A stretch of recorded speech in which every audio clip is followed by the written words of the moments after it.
کباب کی خوشبو شہزاد کی بھوک میں اضافہ کر رہی تھی، لیکن وہ لوگوں کو صرف حسرت کی نگاہ سے کباب کھاتا دیکھ سکتا تھا۔ بڑی سی گاڑی میں بیٹھے سیٹھ فرید پلیٹ بھر کر سیخ کباب اور شامی کباب گرم روٹی سے کھا رہے تھے۔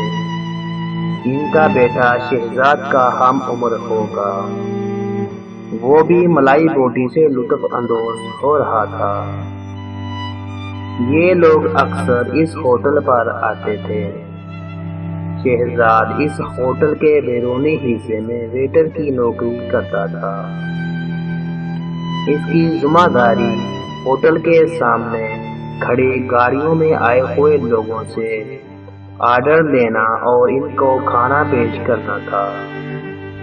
شہزاد کا ایک غریب چاچا کے سوا کوئی نہ تھا جن کے ساتھ وہ رہتا تھا۔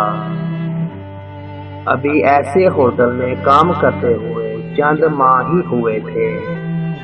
اسے معمولی تنخواہ ملتی تھی جس سے جیسے تیسے گزارا ہو رہا تھا۔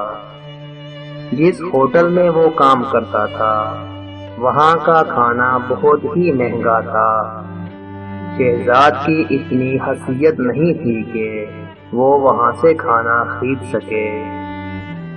البتہ کبھی کبھار جب ہوٹل کے مالک خوش ہوتے تو تمام ویٹروں کو کھانا کھلا دیتے تھے، لیکن ایسا بھی مہینے میں ایک آدھ بار ہی ہوتا تھا۔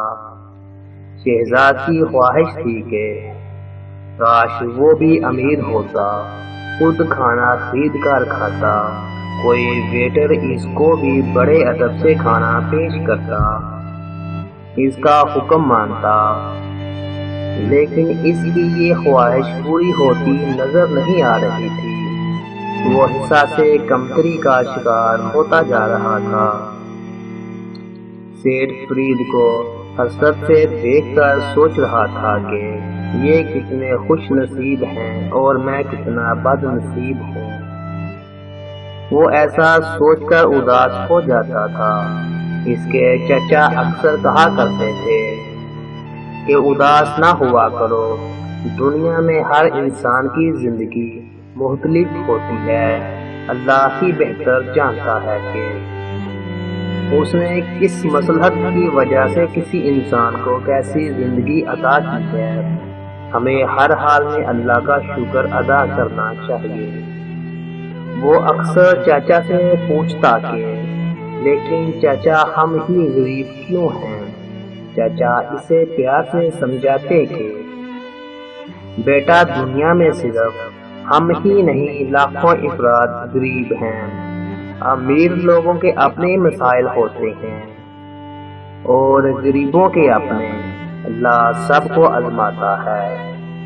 دنیا میں کسی کو ہمیشہ نہیں رہنا، کامیاب وہ ہے جو اللہ کی رضا میں راضی رہے۔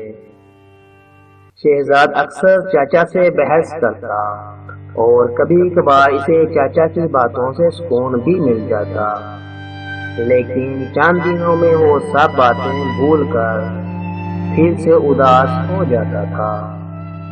اس دن بھی شہزاد بہت ہی اداسی سے لوگوں کو کھانا کھاتے دیکھ رہا تھا۔ بارش کا موسم تھا، لوگ تفریح کر رہے تھے اور ہجوم بھی بہت زیادہ تھا۔ سیٹھ فرید کی گاڑی دیکھ کر اداس ہونے لگا اور بوجھل قدموں سے وہ ان کی گاڑی کے پاس کھانے کا آرڈر لینے گیا۔ جی صاحب کیا کھانا پسند کریں گے؟ شہزادے نے ان سے پوچھا۔ سیٹھ صاحب کے چہرے پر اداسی سی پھیل گئی۔ بیٹا آئس کریم لا دو۔ شہزاد حیران ہوا کیونکہ سیٹھ فرید کچھ نہ کچھ ضرور کھاتے تھے۔ آج ایسا پہلی بار ہوا تھا کہ انہوں نے صرف آئس کریم کی فرمائش کی۔ اسی دوران ہوٹل کے مالک جو کہ سیٹھ فرید کے دوست تھے وہ بھی وہاں پہنچ گئے اور کہا، فرید صاحب آج صرف آئس کریم سے پیٹ بھریں گے کیا؟ سیٹھ فرید کی اداسی میں مزید اضافہ ہو گیا۔ کہنے لگے کہ بس بہت کھا پی لیا، اب تو ہم صرف آئس کریم ہی کھا سکتے ہیں۔ وہ کیوں خیریت؟ قمر صاحب نے پوچھا۔ کیا بتاؤں قمر صاحب، مجھے گلے کا کینسر ہے، فی الحال میں آئس کریم کے علاوہ کچھ نہیں کھا سکتا، ڈاکٹر نے سختی سے منع کیا ہے۔ سیٹھ فرید آہستہ آہستہ بول رہے تھے، شاید ان کے گلے میں درد ہو رہا تھا۔ شہزاد سیٹھ فرید کی بات سن کر حیران و پریشان ہوا اور آئس کریم لینے چلا گیا۔ سیٹھ فرید اپنا حال بیان کر رہے تھے اور شہزاد کے ذہن میں چاچا کی باتیں گونج رہی تھی کہ اللہ سب کو آزماتا ہے۔ شہزاد کے پاس دنیا کی سب سے بڑی دولت صحت تھی۔ اچانک اسے لگا کہ وہ سیٹھ فرید سے زیادہ امیر ہو گیا ہے، جس پر اس نے اللہ کا شکر ادا کیا۔